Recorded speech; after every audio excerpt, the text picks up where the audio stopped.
Listo, ya se está transmitiendo en vivo. Buenas noches con todos, darle la cordial bienvenida a nombre del capítulo de Ingeniería Mecánica Eléctrica, Consejo Departamental de Lambayeque. Reciban también la bienvenida de toda la junta directiva, de nuestro decano, vicedecano. El día de hoy, 8 de junio, una fecha muy importante en la vida profesional de todos nuestros colegas ingenieros. El día de hoy tengo el honor de saludar a todos los ingenieros en su día, ¿no? Como es de conocimiento, el 8 de junio celebramos el Día del Ingeniero en nuestro país, en el que se conmemora la labor de todos nuestros colegas ingenieros en las diferentes especialidades que contribuyen al desarrollo de nuestra región y del país, ¿no? Haciendo una breve reseña, el año 1962 se oficializó con la ley 2464-8 la creación del Colegio de Ingenieros del Perú. Estamos cumpliendo 61 años, 61 aniversario de creación del Colegio de Ingenieros del Perú y por ende la ingeniería peruana. En esta oportunidad vamos a presentar a nuestro ponente, que es un referente en lo que es la ingeniería lambayecana, también nacional, el ingeniero magíster, candidato a doctor, Johnny Villalobos Cabrera. Ingeniero Johnny, reciba el cordial saludo de su capítulo. Usted también es directivo, miembro de la Asamblea. Agradecerle su tiempo, su participación el día de hoy en una fecha tan importante, 8 de junio, y lo saludamos afectuosamente. Ingeniero Johnny, buenas noches, ¿cómo se encuentra? Buenas noches, Pedro. Muy tranquilo, esperando este momento para compartir los conocimientos y sobre todo saludar a todos mis colegas por este día tan especial que es el Día del Ingeniero. También saludar a aquellos que están estudiando ingeniería, porque en un futuro no muy lejano pasarán a formar parte de este gran colegio de ingenieros del Perú, ¿no? Y van a ver que se siente muy agradable ser ingeniero. Y básicamente los que somos de la especialidad, ¿no? Ingeniería mecánica y eléctrica. Así que un fuerte abrazo a la distancia y siempre que Papá Dios nos colme de bendiciones y siempre nos guíe por el sendero del bien, por el sendero de las buenas acciones que uno hace, ¿no? Y siempre recordando que para ser un buen ingeniero primero hay que ser una excelente persona. Gracias por sus palabras, por los saludos, ingeniero Johnny. La verdad que estamos muy contentos que el día de hoy contemos con su persona y también el mensaje a todos los futuros profesionales, ¿no? Y a nuestros colegas que se encuentran en diferentes partes del Perú y también del extranjero. Y gracias a la virtualidad, a compartir este enlace Zoom, algunos también se conectan y también tienen la oportunidad de ver la grabación después de que lleguen a su hogar y puedan volver a revivir la ponencia, ¿no? En esta oportunidad, ingeniero, permítame, por favor, presentarlo. Ingeniero Johnny Villalobos Cabrera,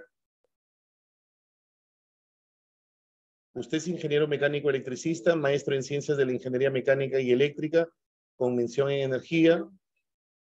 También estudio de doctorado concluidos en la misma mención, posgrado en gerencia de operaciones de bienes y servicios, maestría en ciencias ambientales con mención en ingeniería ambiental, auditor en training en auditoría ambiental ISO 14001, diplomado en derecho ambiental, inspector técnico de seguridad en defensa civil, también es evaluador de riesgos y especialista en planificación energética otorgado por LOLADE.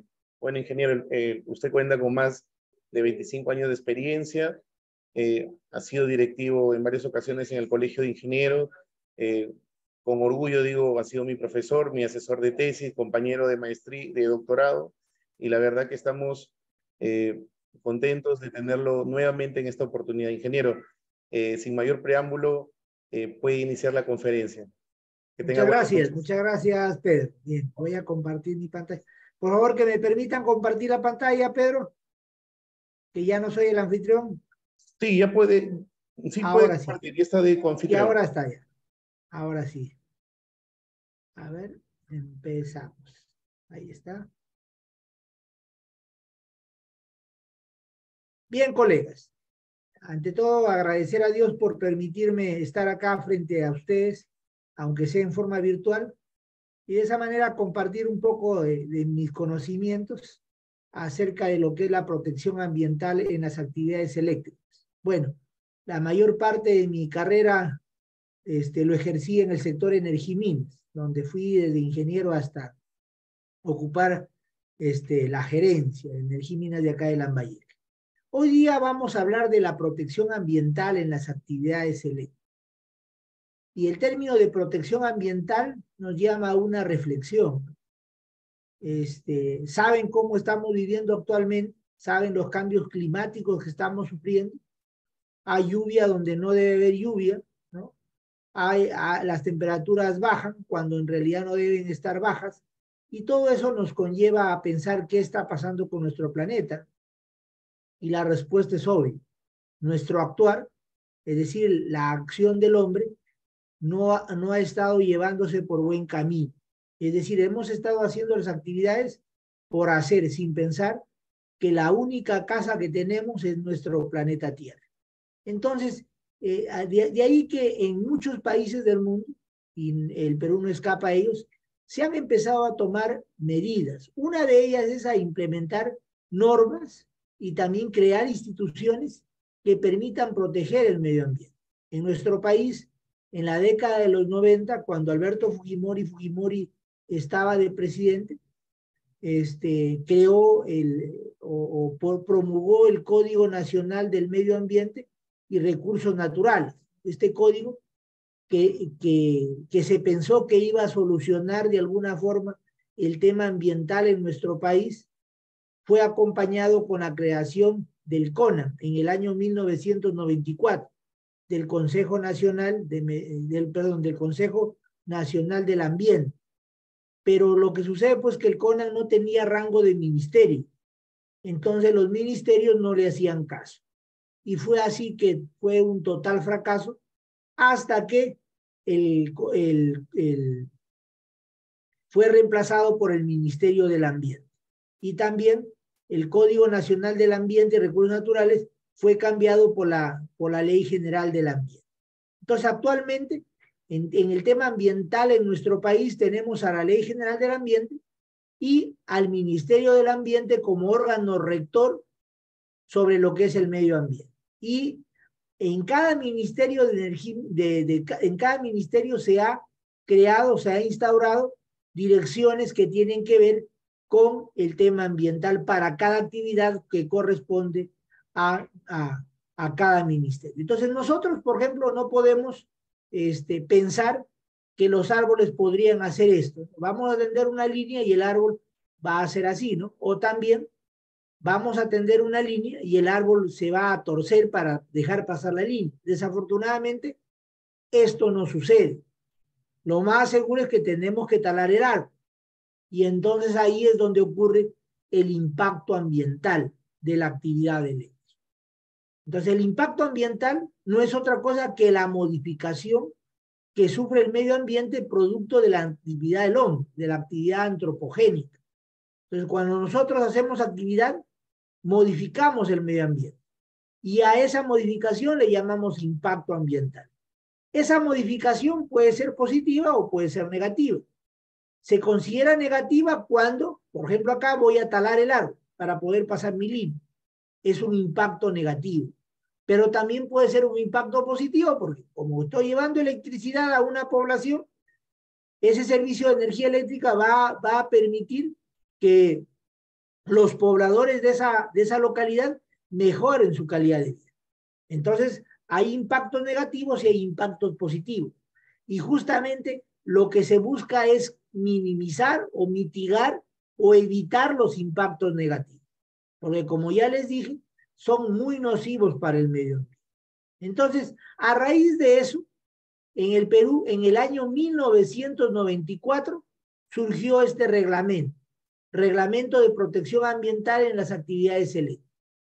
Este decreto supremo 02994M fue, digamos, la norma primigenia donde nos hablaba de que cuando vamos a hacer una central hidroeléctrica, una central térmica, un proyecto de electrificación, debemos proteger al medio ambiente.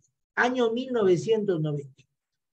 Y no fue hasta después de mucho tiempo, hasta el año 2019, que apareció ya un reglamento más estructurado de acuerdo a nuestra realidad, porque la realidad de 1994 no es la misma que la realidad del año 2022, 2023. Entonces, salió el reglamento para la protección ambiental en las actividades eléctricas, que es el decreto supremo 014-2019 del domingo 7 de julio del año 2019. Y es sobre la cual voy a exponer esta noche para ustedes. Entonces, este reglamento básicamente tiene como objetivo, tiene como objeto promover y regular la gestión ambiental de las actividades de generación, transmisión y distribución de energía eléctrica, con la finalidad de prevenir, minimizar, rehabilitar y o compensar los impactos ambientales negativos, como les dije. Es decir, ¿yo puedo evitar un impacto ambiental negativo? Claro, en lugar de ir por donde esté el árbol, paso por otro lado y evito cortar el árbol. Prevén. Pero puede ser que por otro lado no puedo, tengo que pasar por ahí. Entonces, tengo que cortar el árbol, entonces tengo que cortar la menor cantidad de árboles. Por lo tanto, voy a minimizar. Pero también tengo que rehabilitar, ¿cómo? Sembrando otros árboles al costado o más allá para compensar de alguna forma, el daño que lo he causado. Entonces, ese es el objeto de esta norma, ¿no? Promover y regular todo lo que conlleva esas tres actividades que son parte de un mercado eléctrico, ¿no?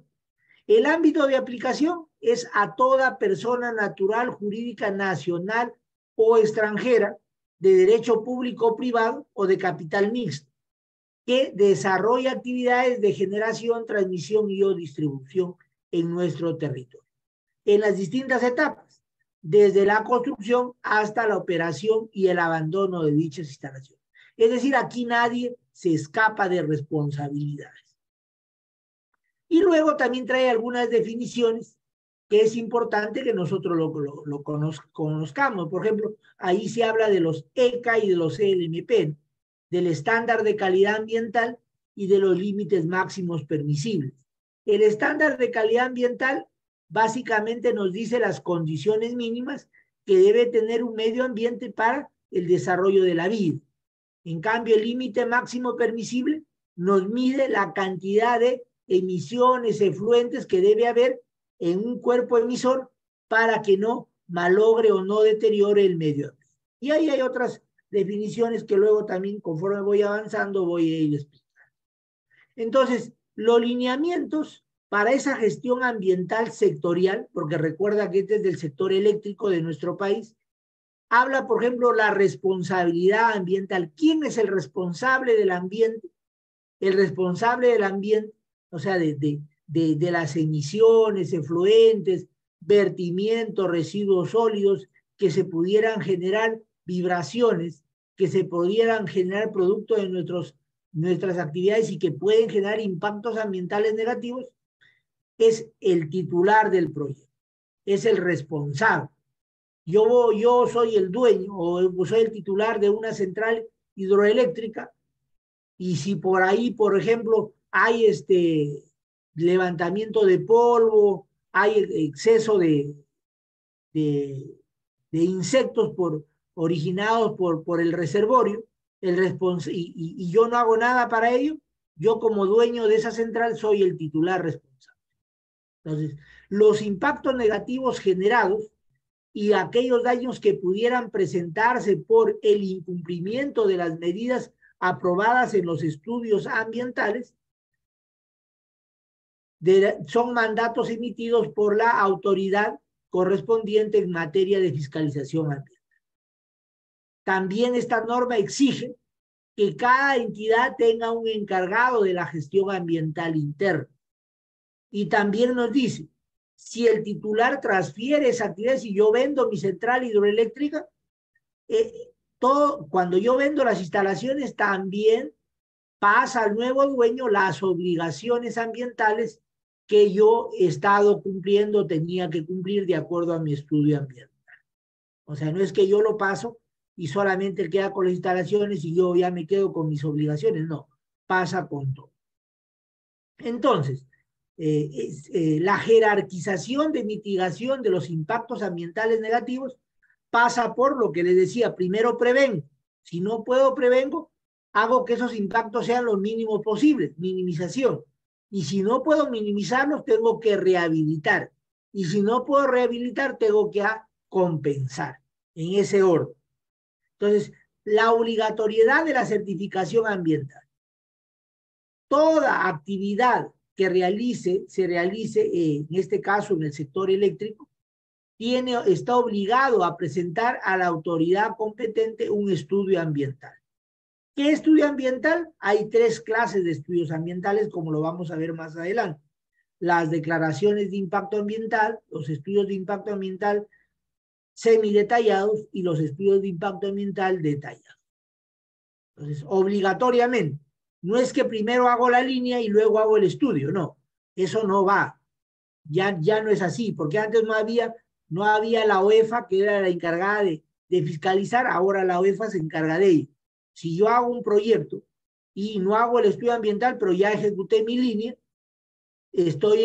soy sujeto a multas y sanciones, e inclusive hasta denuncia. ¿Por qué? Porque esto está en la Constitución Política de nuestro país, en el artículo 22, donde toda persona tiene el derecho a vivir en un ambiente sano, saludable. Entonces, estos son los estudios ambientales que corresponden básicamente a lo que estamos hablando del sector eléctrico. La declaración de impacto ambiental, categoría 1, esta se realiza cuando los impactos son leves.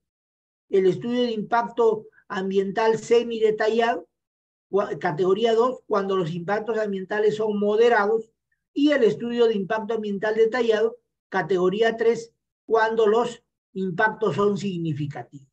Entonces ahí sí obligatoriamente se tiene que hacer un estudio de impacto ambiental detallado. Afortunadamente, los proyectos de electrificación básicamente obedecen a una declaración de impacto ambiental. También hay estudios de gestión ambiental complementarios, como por ejemplo el plan de abandono total, el plan de abandono parcial. Por ejemplo, yo tengo una central hidroeléctrica y voy a abandonar una parte de la central. Por ejemplo, voy a abandonar 2 generadores. Entonces es plan de abandono parcial. Pero si voy a quitar toda la central, es un plan de abandono total. También hay el plan de rehabilitación. Existe el informe técnico sustentatorio. Estos informes técnicos sustentatorios son para modificar cualquiera de los 3 estudios ambientales que hace momento los mencioné. También hay un plan dirigido a la remediación y el plan de gestión ambiental de los bifenilos policlorados. Por ejemplo, esto básicamente están en los aceites de los transformadores. Y también se consideran instrumentos de gestión ambiental complementarios, los planes de adecuación y manejo ambiental, los planes de manejo ambiental, los informes de identificación de sitios contaminados y el plan ambiental detallado. Entonces, como ustedes pueden ver, hay varios instrumentos de gestión ambiental que se tiene que realizar de acuerdo a lo que se pretende aprobar en una actividad eléctrica.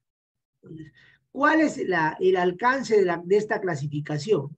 Para aquellos supuestos que no se encuentren contenidos en el anexo de esta norma o no corresponde la categorización asignada, entonces hay que pedir ahí unos términos de referencia. Eso es cuando esta norma al final trae y te dice qué tipo de instrumento de gestión ambiental le corresponde, lo que no traía la norma del año 1994. Entonces, acá yo pido o solicito a la autoridad, digo, ¿sabes qué? Estoy haciendo un proyecto tal y de acuerdo a lo que yo he evaluado le corresponde una declaración de impacto ambiental. La autoridad evalúa y si está conforme, te responde que sí, o si no, te dice no, A esto no le corresponde una declaración de impacto ambiental, sino le corresponde un estudio de impacto ambiental semidetallado.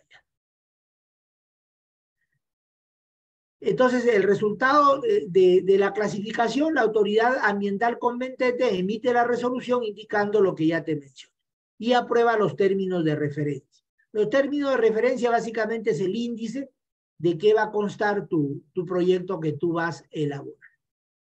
Ahora, la disposición durante la elaboración de los estudios ambientales. Dice, para elaboración del diseño del proyecto y la determinación de los límites, se debe considerar el análisis de alternativas y consideraciones técnicas establecidas en el Decreto Supremo 05/2016. Entonces, dice esa identificación, caracterización y valoración del nivel de significancia del impacto ambiental debe realizarse sobre los componentes principales y auxiliares del proyecto en todas sus fases, desde la etapa de construcción, operación, mantenimiento y abandono.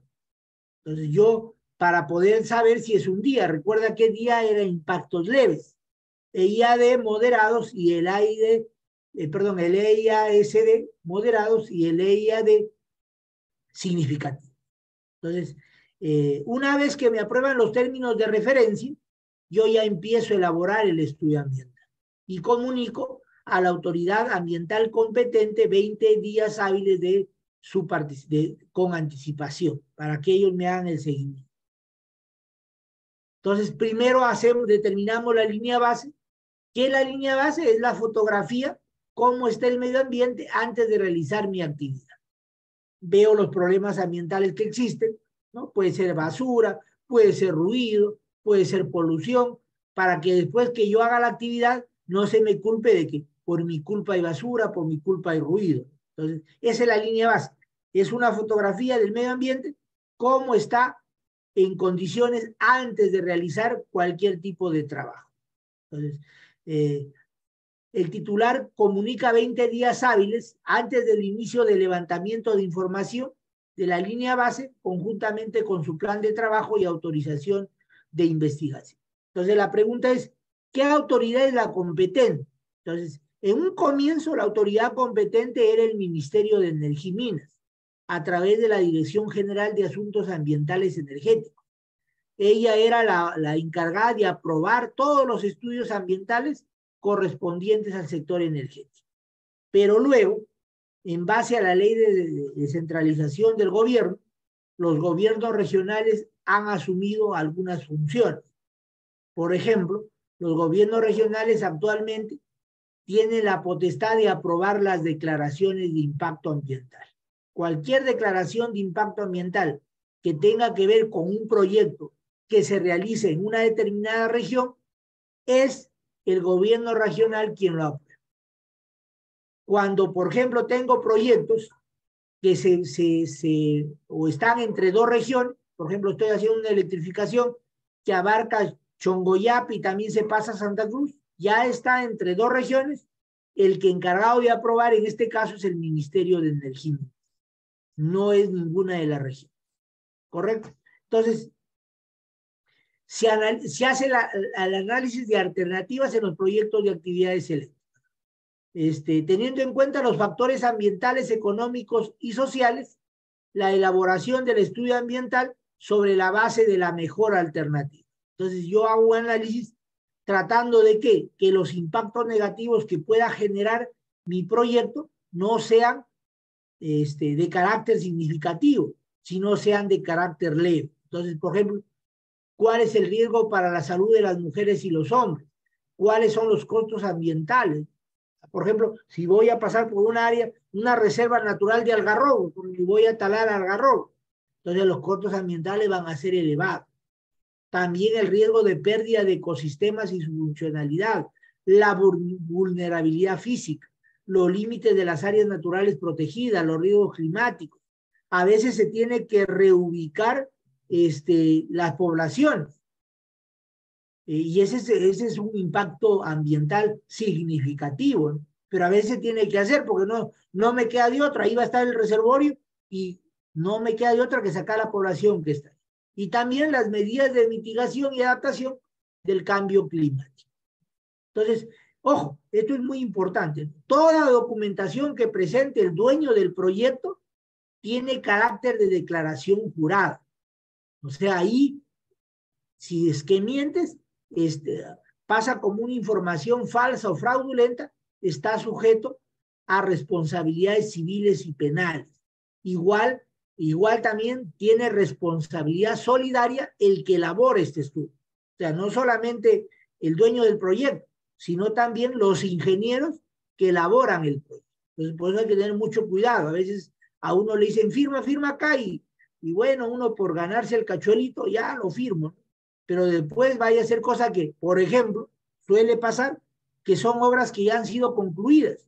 Y claro, quieren regularizar y presentan la declaración de impacto ambiental con la idea de que los aprueben, ya con eso subsanan. Y no falta por ahí alguien que dice, oye, fírmalo, y lo firmo. Y ahí viene el problema después. Entremos al capítulo 3, que es evaluación de los estudios ambientales e instrumentos de gestión ambiental complementarios. Recuerda que hace momentito te explicaba que los complementarios son todos estos, ¿no? Planes de abandono total, parcial, plan de rehabilitación, informe técnico sustentatorio, plan dirigido a la remediación y el plan de gestión ambiental de bifénilos policlorados. Entonces, vamos a ver cómo se aprueban ellos. En forma previa a la presentación de la solicitud de evaluación del estudio ambiental e instrumento de gestión ambiental complementario, el titular solicita una reunión con la autoridad ambiental competente. ¿Y esto para qué se reúne? Para que le expongas por qué estás haciendo, por ejemplo, tu plan de abandono. Entonces le explicas qué es lo que vas a hacer, cómo vas a desmontar todo eso que en un comienzo tú lo construiste o alguien lo construyó. Entonces, las evaluaciones de estos instrumentos tienen carácter participativo e interdisciplinario. O sea, acá no hay uno solo, sino hay varios. Y ojo, si es que no lo aprueban en el tiempo que estipule el texto único de procedimientos administrativos, tiene o se aplica el silencio administrativo negativo. Recuerda que todo documento donde se involucre al medio ambiente, el silencio administrativo es negativo.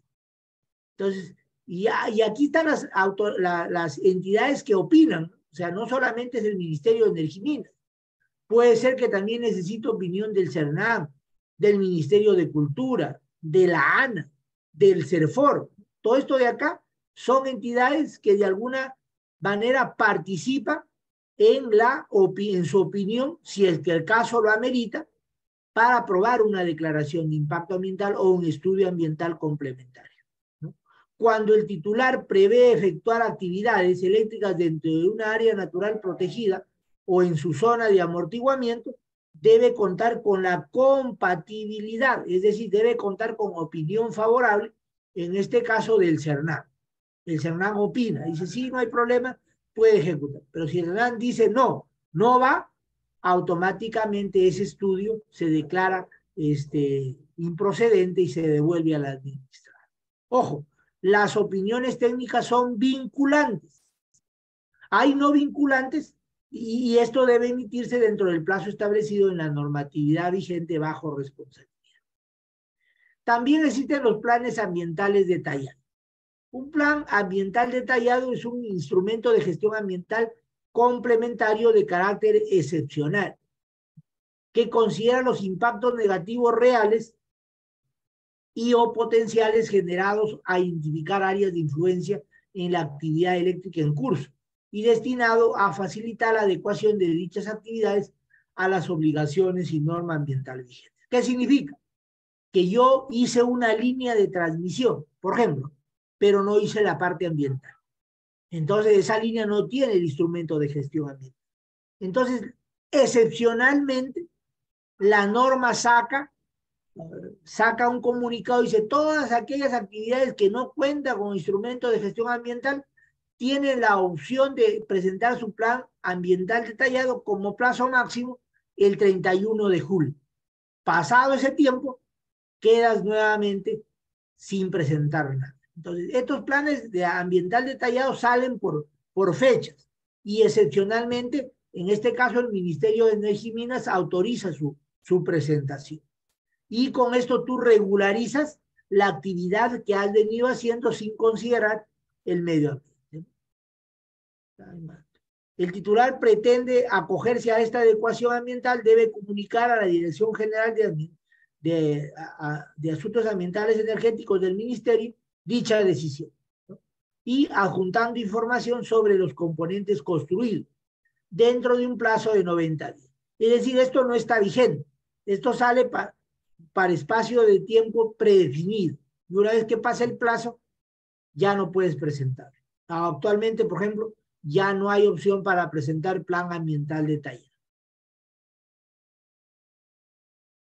Acciones que no requieren modificar el estudio ambiental o modificar el instrumento de gestión ambiental complementario o un informe técnico sustentatorio. Por ejemplo, yo voy a cambiar en la ubicación de maquinarias, equipos estacionarios o móviles. Si está dentro del área de influencia directa y no implique cambios en los compromisos asumidos, no requiere presentar ningún estudio ambiental, ni instrumento de gestión ambiental, ni informe técnico sustentatorio. Por ejemplo, cambio de ubicación de componentes del proyecto, proyectados, por ejemplo, ¿no? Yo, por ejemplo, había considerado colocar una subestación en un punto, pero por X motivo no a ese punto, sino 10 metros más allá. Entonces, el cambiar de ubicación ese componente no implica también presentar un estudio ambiental. La renovación de equipos por obsolescencia, tampoco. Por ejemplo, tengo un transformador de potencia, ya cumplió su vida útil y voy a poner otro. No requiero presentar ningún estudio ambiental, ni tampoco un instrumento de gestión ambiental correctivo o un informe técnico sustentatorio. También los cambios del sistema de coordenadas, tampoco, ¿no? Yo hice mi plan de manejo ambiental, lo hice para los puntos de monitoreo en el sistema PSAD 56, pero ahora se maneja el BGS 84. Entonces, cambio de coordenadas y actualizo mis puntos de monitoreo, pero eso no implica que yo haga ninguna modificación a ese estudio ambiental aprobado o haga un nuevo estudio de impacto ambiental. Tampoco la eliminación de puntos de monitoreo tampoco exige un instrumento de gestión ambiental y la modificación del cronograma de ejecución de actividades tampoco.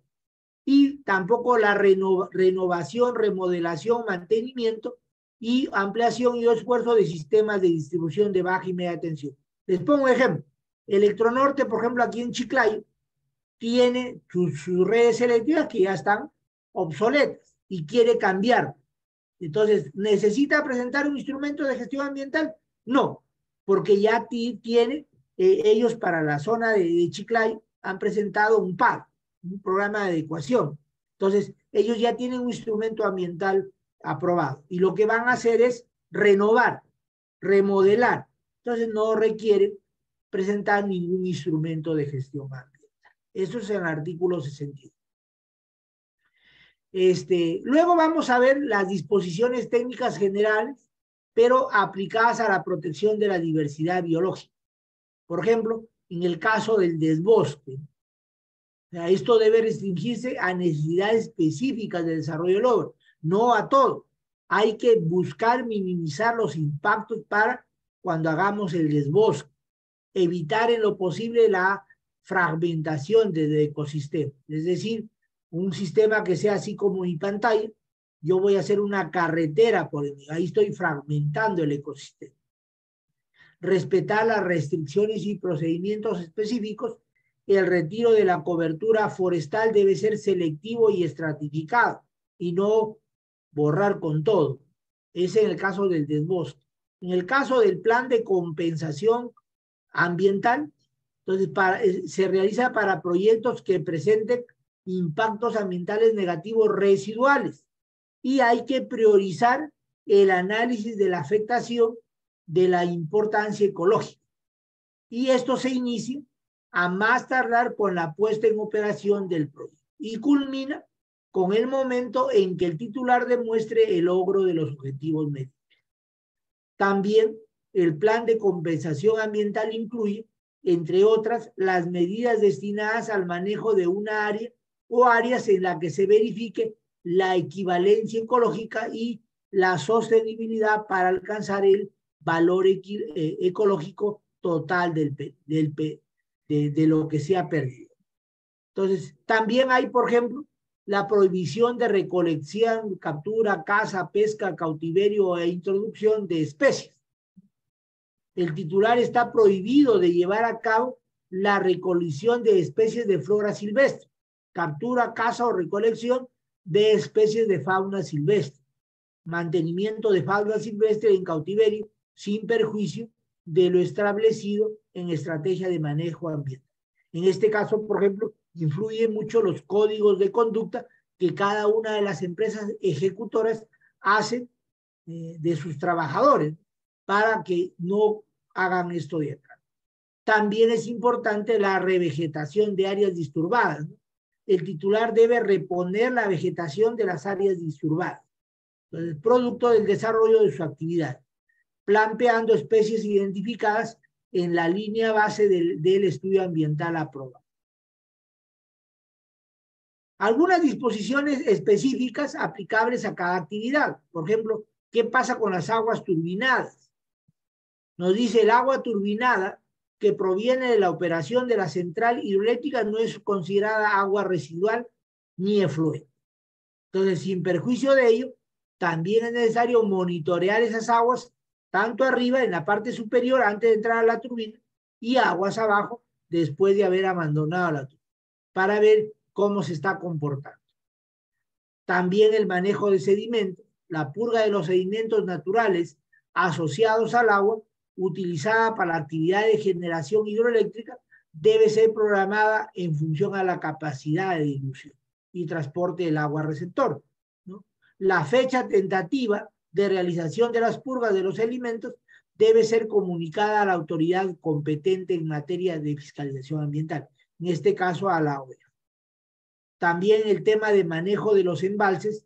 Previo al llenado del embalse se debe realizar el rescate, corte, retiro de vegetación existente en el área y cerca de la presa, a fin de disminuir el aporte de la materia orgánica en zonas de mayor profundidad del embalse. Y ojo, la ejecución de estas medidas debe ser comunicada al organismo de fiscalización ambiental con una anticipación no menor a 30 días hábiles.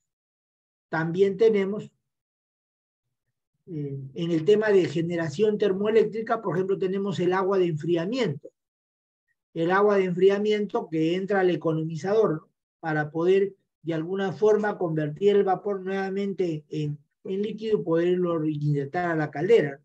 El vertido de las aguas de enfriamiento no debe afectar la calidad del ecosistema acuático, ni las actividades de aprovechamiento de recursos hidrobiológicos, porque si es agua caliente, yo lo vierto al río o a la presa donde lo he sacado, como va a altas temperaturas, produzco un shock térmico y hay mortandad de todos los seres vivos que habitan ese ecosistema. El titular debe implementar tecnologías para evitar y minimizar la captura de la biomasa producto de la succión del agua de mar. También, por ejemplo, el titular debe sustentar el efecto de las emisiones atmosféricas a generarse durante la etapa de operación de la actividad eléctrica. Por ejemplo, una central térmica debe emitir sus humos al medio ambiente. Entonces, para eso se tiene que medir los CLMPs a la salida de la chimenea y los secas en efecto circundante, para de esta manera verificar de que no se está alterando el medio ambiente. De otra manera, en este caso la central está en obligación de colocar sus catalizadores en la chimenea para capturar las partículas de NOx, de óxidos de azufre, de CO2, para de que de esta manera salgan limpios los humos al medio ambiente. Los manejos sobre los impactos sobre la calidad visual del paisaje. Evitar los impactos negativos sobre la calidad visual del paisaje teniendo en consideración los puntos de observación y las áreas que son visibles desde dichos puntos. Aquí entra mucho a tallar lo que los ecologistas le llaman la belleza paisajística. El titular debe adoptar las siguientes medidas de prevención respecto a los impactos con la biodiversidad. Por ejemplo, considerar el listado de las áreas importantes para la conservación de las aves. También el caso de que el proyecto se encuentre en el mar, durante los trabajos de construcción y mantenimiento debe tomar en consideración las épocas sensibles del año, con las temporadas de migración y reproducción en áreas con especies clave. Hay que ver cuándo los peces desovan, cuándo no desovan, para que de esta manera los impactos sean lo menos posible. También el tema de, por ejemplo, de generación fotovoltaica, ¿no? El titular debe contar con procedimientos que aseguren el manejo adecuado y seguro de los residuos sólidos generados por el uso de paneles fotovoltaicos, transformadores y líneas eléctricas asociadas. Medidas de prevención para reducir el impacto en la biodiversidad con el tema fotovoltaico. Durante la etapa constructiva o de instalación de los paneles fotovoltaicos, se debe tomar en cuenta las temporadas de anidación de las aves o sus ciclos reproductivos. Y además, en la determinación de la ubicación de los paneles fotovoltaicos se debe tomar en cuenta los corredores biológicos, para de esta manera evitar que en este caso las aves ya no regresen. Entonces se debe preferir la colocación de paneles solares en zonas de baja productividad agrícola o en zonas degradadas, porque recuerda que si yo voy a colocar un panel solar en un área agrícola, tengo que talar, y sobre todo no debe haber plantas de tallo alto que impliquen la sombra hacia el panel. En el tema de la servidumbre, para las líneas de transmisión y los sistemas de distribución, utilizar los corredores existentes de la línea de transmisión y distribución, así como las carreteras y las vías de acceso existentes, y evitar el retiro de cobertura vegetal en las zonas ribereñas. También este reglamento esta ley habla de las medidas para prevenir la colisión y electrocución de aves. Se debe disponer el trazado de la ruta de la línea de transmisión de forma que se eviten o se minimicen los impactos de las aves. Y para esto hay los corredores biológicos, ¿no? Por donde siempre pasan las aves, entonces por ahí no voy a colocar una línea. En ecosistemas con presencia de aves migratorias se debe instalar objetos para disuadir que las aves pasen por la línea y se queden electrocutadas. En el caso de los campos eléctricos y magnéticos, recuerden que una línea de transmisión produce campos electromagnéticos. Entonces, las medidas que debe cumplir el titular para prevenir, controlar impactos generados por campos eléctricos y magnéticos son ubicar las nuevas instalaciones de la forma que se minimice la exposición del público en general. Los niveles de radiación no ionizante generada por instalación de los cables de transmisión y equipos de alto voltaje no deben exceder los estándares de calidad ambiental de acuerdo a las normas vigentes. El titular debe monitorear las radiaciones no ionizantes en el marco de los ECAS para radiaciones no ionizantes. En realidad, no está probado que una línea de transmisión genere tanta magnetización o tantos campos que dañe la salud del hombre, sino que el tema básicamente está porque si se ubican poblaciones o casas debajo de una línea de transmisión, si llega a caer esa línea, básicamente hay muerte segura por el peso de la línea y por la gravedad que jala la línea y cae como una guillotina. También tenemos en esta norma la participación ciudadana y los compromisos sociales. Los compromisos sociales que acuerde voluntariamente el titular con posterioridad a la aprobación de los estudios ambientales o instrumentos de gestión ambiental complementarios deben ser puestos de conocimiento de la Oficina General de Gestión Social del Ministerio para que los apruebe y les haga el seguimiento a posteriori. El cumplimiento de dichos compromisos debe ser registrado en una sección separada en el formato antes señalado. Y como disposiciones complementarias, los procedimientos administrativos iniciados de la entrada en vigencia del presente reglamento se rigen por la normatividad anterior. Es decir, la norma no es retroactiva, es a partir del 2019 para adelante. Para atrás está el Decreto Supremo 029 del año 94. También habla que los términos de referencia para cada uno de los instrumentos de gestión ambiental lo debió sacar 120 días hábiles, pero hasta el momento, por ejemplo, no hay términos de referencia para días, para ISD ni para IAD. Además, nos dice que adicionalmente un plazo no mayor de 90 días, el Ministerio de Energía y Minas debe aprobar los términos de referencia a los planes de abandono. Tampoco se ha hecho eso. En tanto no se implemente el registro de personas naturales en la que se refiere la segunda disposición complementaria, el reglamento del registro de entidades autorizadas para la elaboración de estudios en el marco del CIA. Actualmente, antes, por ejemplo, los días podía firmarlo cualquier profesional colegiado y habilitado. Actualmente, a partir de junio del año pasado, ya no. Se tiene que inscribir en el Registro Nacional de Consultorías Ambientales en el SENAS. Si no estás inscrito ahí, no puedes firmar ningún instrumento de gestión ambiental. Luego voy a ver esto del SENAS para que ustedes vean. Acá está el anexo que les di.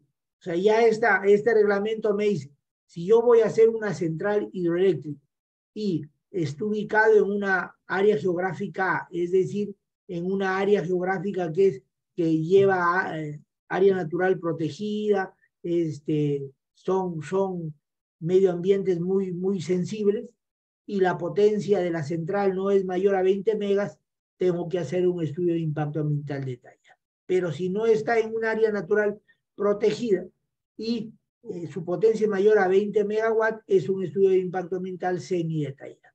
Y así, ya va a clasificar todo. Entonces ya me dice qué instrumento de gestión ambiental voy a hacer. Por ejemplo, para todos los sistemas eléctricos rurales de generación de energía eléctrica con una potencia menor o igual a 1500 kilowatts, le corresponde a una declaración de impacto ambiental.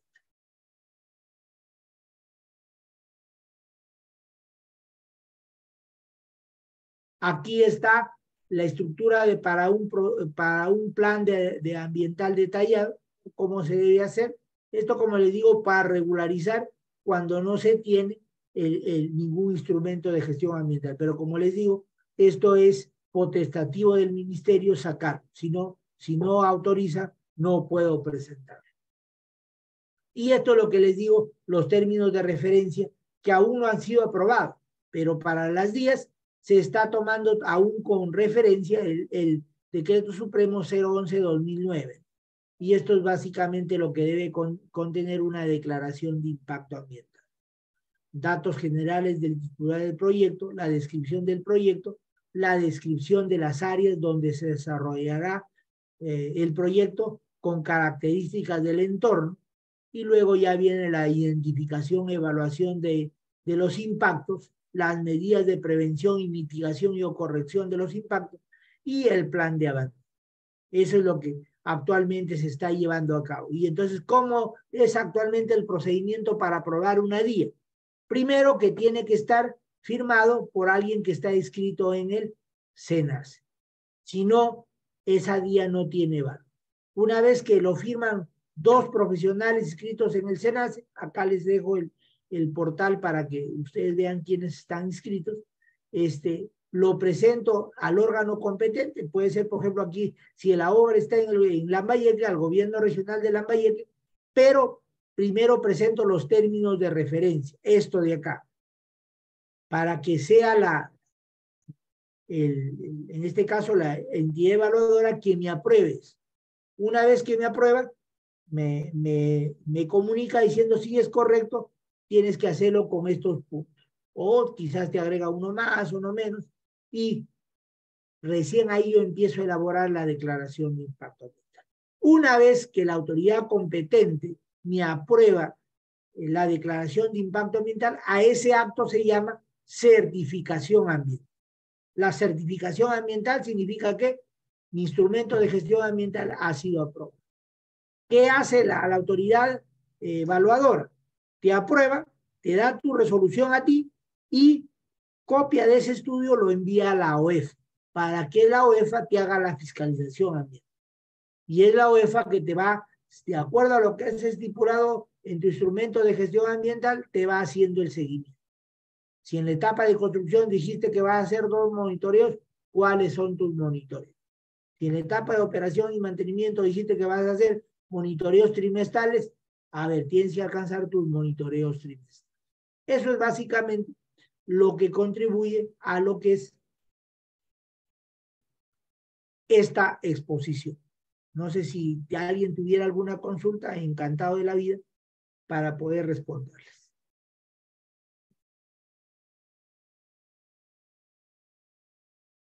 Agradezco por la atención, más bien, y me encanta que profesionales que algunos todavía no tienen el título y otros que ya tenemos el título, de alguna forma se refresquen en los conocimientos.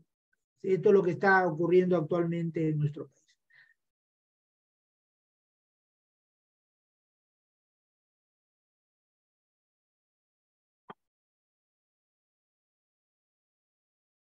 Los planes, los planes de abandono parcial. Espérate, en el chat hay preguntas, Pedro, déjame contestar. Los planes de abandono parcial y total deben ser aprobados por la DREN. En realidad, los planes de abandono parcial y total en el sector eléctrico no lo están aprobando la DREN, lo está aprobando todavía el Ministerio de Energía y Minas. En el caso, por ejemplo, de hidrocarburos, sí lo está aprobando la DREN. No hay, en realidad es un vacío legal, es un tema de interpretación. Entonces, así están como están funcionando actualmente en el gobierno regional.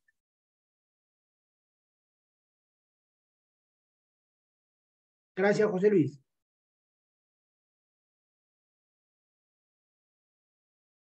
Por ejemplo, les comento, ¿no? Por ejemplo, los ITS, los informes técnicos sustentatorios, que era la modificación de un instrumento de gestión ambiental, como sea DIA, puede ser un ESD, un EAD, esos ITS lo estaba aprobando el Ministerio de Energía y Minas, o sea, una locura. Si yo apruebo una DIA, entonces yo, gobierno regional, debo aprobar un ITS, pero no. Los ITS déjalo para nosotros. Y era un dolor de cabeza para el inversionista. O sea, para una DIA lo apruebo en la región y para un ITS tengo que irme a Lima. Y Lima, por la capacidad que tenía, pues, lo demoraban 3, 4, 5 meses. Afortunadamente, han recapacitado y ya regresaron los ITS para que sean aprobados por la DREN. Si la construcción dice de una pequeña central hidroeléctrica, se dijo que se instala una línea de transmisión para uso del proyecto, pero pasó los años y esa línea de transmisión se quedó operativa. ¿Qué sucede con este caso? O sea, si la línea de transmisión no ha tenido un instrumento de gestión ambiental, tiene que esperar que salga el PAD para poder regularizar. Mientras eso esté en el INE, porque no tiene ningún instrumento de gestión ambiental que lo avale. Entonces tiene que estar a la expectativa, ni bien sale el PAD, inmediatamente ingresar su documento al Ministerio de Energía y Minas con su PAD para regularizar. Si no, mientras el Ministerio no saque una ampliación, una fecha para presentar PAD, está en el INE. Así, desafortunadamente, o sea, por más iniciativa que quieras tú regularizar tu línea, no puedes. Y no lo puedes subsanar pues con una DIA, ni con un EAD, ni con un ESD, porque esos instrumentos de gestión ambiental son para actividades nuevas, o sea, para aquellas actividades que no se han construido.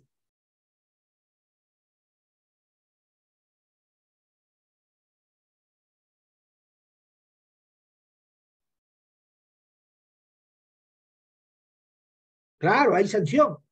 La OEFA es la que te sanciona. La OEFA te multisanciona. Hay sanción.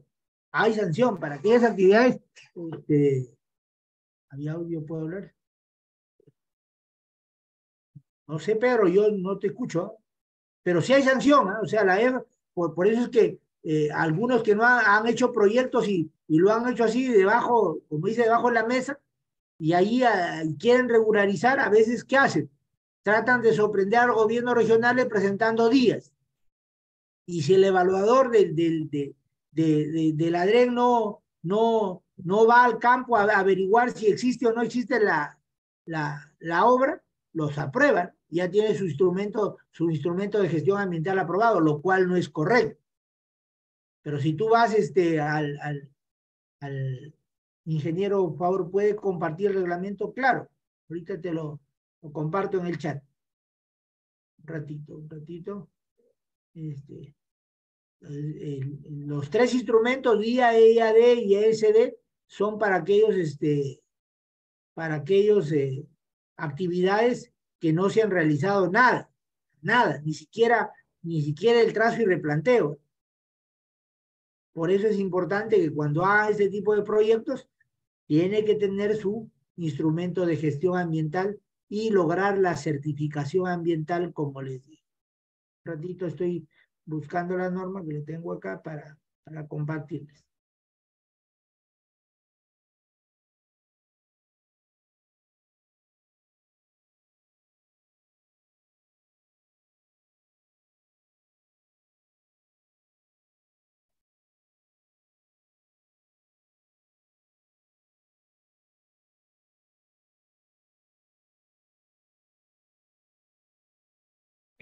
Ingeniero Johnny, muchas gracias por Dime, la Pedro. presentación.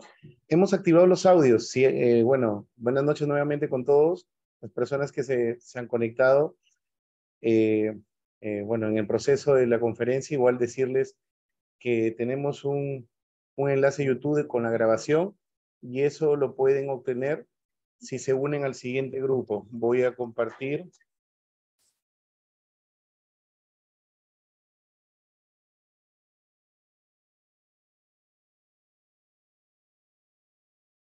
Todas las conferencias van a ser grabadas a través de un enlace YouTube al final. Bueno, para decirles a los presentes que sus audios están activados. Estamos en la primera conferencia. Si tienen alguna pregunta, por favor, pueden hacerla. Si no, también ingeniero Johnny, vamos a conceder el uso de la palabra. Está el ingeniero James Celada, James Skinner Celada Padilla. Ingeniero, bueno, doctor ingeniero James, buenas noches. ¿Nos escucha? Ahí se los acabo de enviar el reglamento, pueden descargarlo en el chat. Sí, adelante, James.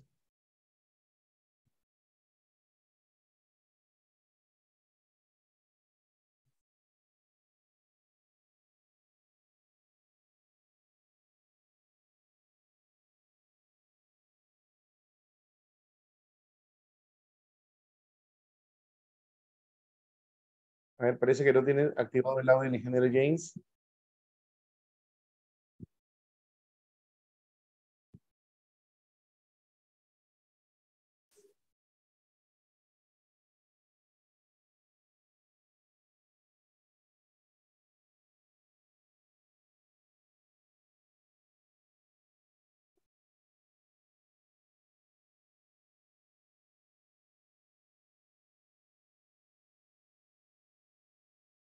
Ingeniero James, buenas noches. ¿Nos escucha?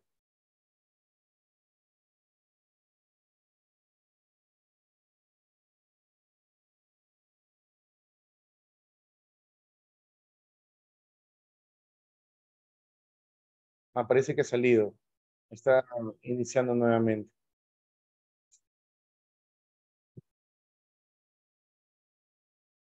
Ingeniero, sí, me preguntan también si se puede compartir la diapositiva, ¿verdad? La presentación del día. Claro, ahorita lo comparto ahí en el chat. Un ratito.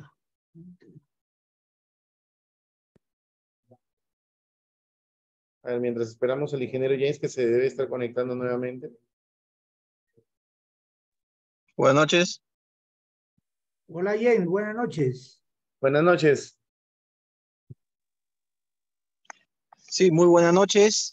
Muy buenas noches con todos los ingenieros aquí presentes en la Semana de la Ingeniería. En principio, yo quería saludarlos a todos ustedes el día de hoy por el Día del Ingeniero. En realidad, nosotros los ingenieros hacemos muchas cosas para que nuestra sociedad cada día sea mejor, ¿no?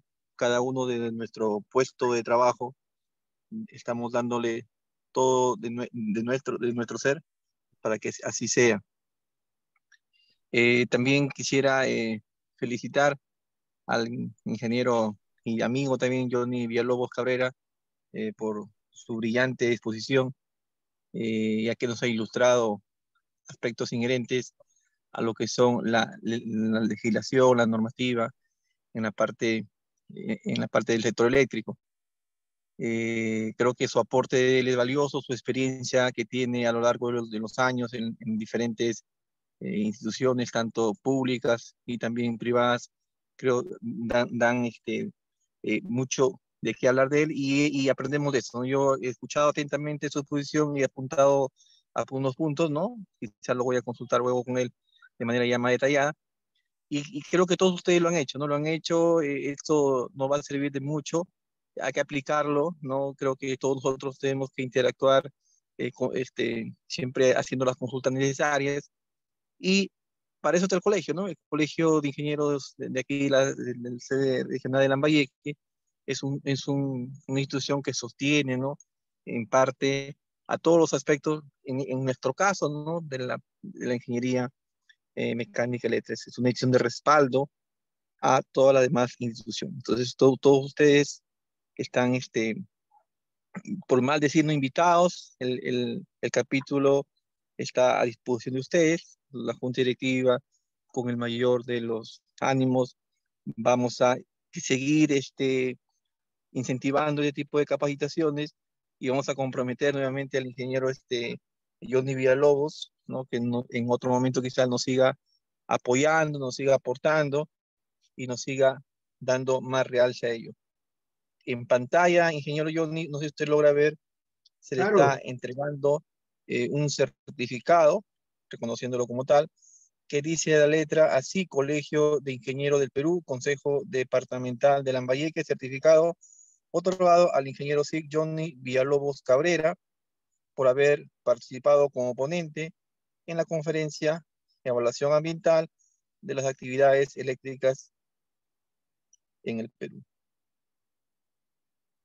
desarrollado por el capítulo de Ingeniería Mecánica Eléctrica el día 8 de junio de 2023, con una duración de 2 horas académicas. Firma el presidente del capítulo, ingeniero Pedro Demetrio Reyes Lazara, y nuestro decano, el ingeniero Burgos Montenegro. Nuevamente, Johnny, felicitarte, decirte que tú también pues, no eres parte de nuestra gestión en el colegio y siempre vamos a acudir a ti. Muchas gracias nuevamente y a todos los participantes que sigan festejando nuestro día. gracias, Nadien, gracias a ustedes por la invitación y cuenten conmigo las veces que ustedes crean conveniente. Estoy para apoyar y compartir lo poco que uno sabe. Esa es la forma como vamos haciendo patria. Y únicamente les recuerdo, para ser buen ingeniero jóvenes hay que ser primero buenas personas. Eso es todo. Muchas gracias. Muy bien, Johnny, muy bien. Muchas gracias. Ingeniero Johnny, ingeniero Jens, bueno, también antes de que continuemos, que lo despidamos, ingeniero, bueno, agradecerle a usted por su participación el día de hoy, 8 de junio, el Día del Ingeniero, nuestro capítulo, la Junta Directiva, también va a dar pase y va a presentar a nuestro próximo ponente que ya está también con nosotros y por eso permítame, bueno, presentarlo y también contar con su participación antes de despedirlo. Vamos a saludar al ingeniero Ángel D'Angelo Espinosa Vergara. Buenas noches.